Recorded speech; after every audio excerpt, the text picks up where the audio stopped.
Di dalam kitab Yanatut Talibin bab Lokata karya Abu Bakar bin Muhammad Syahad Dimyati, diceritakan sebuah kisah sahabat yang membuat Rasulullah Shallallahu Alaihi Wasallam meneteskan air mata. Adalah Abu Dujana radhiyallahu anhu, sahabat Nabi dari kabilah Khazraj yang membuat Rasulullah menangis.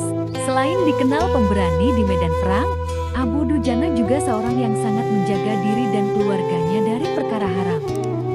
Suatu hari, usai salat subuh berjamaah bersama Rasulullah, Abu Dujana selalu terburu-buru pulang tanpa mengikuti doa pada salat yang dipanjatkan Rasulullah. Rasulullah mencoba mencari tahu penyebab kebiasaan Abu Dujana itu. Wahai Abu Dujana, apakah engkau tidak memiliki permintaan yang perlu engkau panjatkan ke hadirat Allah, sehingga engkau sering meninggalkan masjid sebelum aku selesai berdoa? Tanya beliau.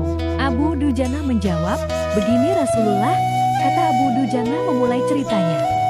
Rumah kami berdampingan persis dengan rumah seorang laki-laki. Di atas pekarangan rumah milik tetangga kami ini, terdapat satu pohon kurma menjulang, dahannya menjuntai ke rumah kami.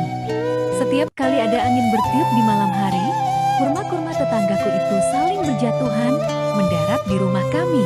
Ya Rasul, kami keluarga orang yang tak berpunya. Anakku sering kelaparan. Saat anak-anak kami bangun, apapun yang didapat, mereka makan. Oleh karena itu, setelah selesai salat, kami bergegas segera pulang sebelum anak-anak kami terbangun dari tidurnya. Kami kumpulkan kurma-kurma milik tetangga kami yang berceceran di rumah, lalu kami kembalikan kepada pemiliknya. Abu Dujana lantas menceritakan, pernah suatu ketika anaknya kedapatan memakan kurma yang jatuh dari pohon tetangganya itu. Maka, ia pun berupaya sekuat tenaga untuk mengeluarkan kurma yang terlanjur dimakan tadi dari mulut anaknya. Nah, janganlah kau permalukan ayahmu ini di akhirat kelak. Anakku menangis, kedua pasang kelopak matanya mengalirkan air, karena sangat kelaparan. Wahai Rasulullah, kami katakan kembali kepada anakku itu, hingga nyawamu lepas pun, aku tidak akan rela meninggalkan harta haram dalam perutmu. Seluruh isi perut yang haram itu, akan aku keluarkan dan akan aku kembalikan bersama kurma-kurma yang lain kepada pemiliknya yang berhak. Mendengar cerita itu, mata Rasulullah Shallallahu Alaihi Wasallam berkaca-kaca, butiran air mata mulianya berderai begitu deras. Rasulullah mencoba mencari tahu siapa sebenarnya pemilik pohon kurma yang dimaksud Abu Dujana itu. Abu Dujana pun mengatakan bahwa pohon kurma itu milik seorang laki-laki munafik. Rasulullah langsung mendatangi pemilik pohon kurma yang diceritakan oleh Abu Dujana. Rasul lalu mengatakan, apa bisa engkau menjual pohon kurma itu? Aku akan membelinya dengan pohon senilai 10 kali lipat. Pohon itu terbuat dari batu zamrud berwarna biru, disirami emas merah. Tangkainya dari mutiara putih. Di situ tersedia bidadari yang cantik jelita, sesuai dengan hitungan buah kurma yang ada. Kata Rasulullah menawarkan. Laki-laki munafik ini lantas menjawab dengan tegas, saya tidak pernah berdagang dengan memakai sistem jatuh tempo. Saya tidak mau menjual apapun kecuali dengan uang kontan dan ingin dibayar saat ini juga. Tiba-tiba Abu Bakar As-Siddiq datang, lantas berkata, ya sudah, aku beli dengan 10 kali lipat dari tumbuhan kurma milikmu yang jenisnya tidak ada di kota ini, lebih bagus jenisnya. Si munafik pun kegirangan sembari berujar, ya sudah, aku jual.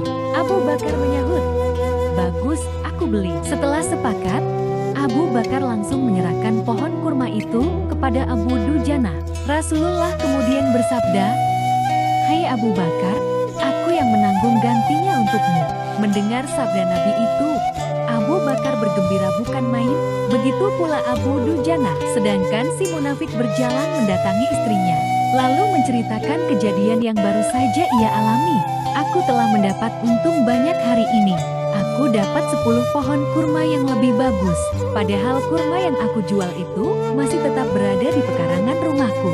Aku tetap yang akan memakannya lebih dahulu, dan buah-buahnya pun tidak akan pernah aku berikan kepada tetangga kita itu sedikit pun. Malamnya, saat si munafik tidur dan bangun di pagi harinya, tiba-tiba pohon kurma yang ia miliki berpindah posisi menjadi berdiri di atas tanah milik Abu Dujana. Dan seolah-olah tak pernah sekalipun tampak pohon itu tumbuh di atas tanah si munafik. Tempat asal pohon itu tumbuh saat ini rata dengan tanah. Ia keheranan tiada tara. Demikian kisah sahabat dan pohon kurma yang membuat Rasulullah menangis. Hikmah yang kita petik dari kisah ini adalah kehati-hatian para sahabat menjaga diri dan keluarganya dari makanan yang haram.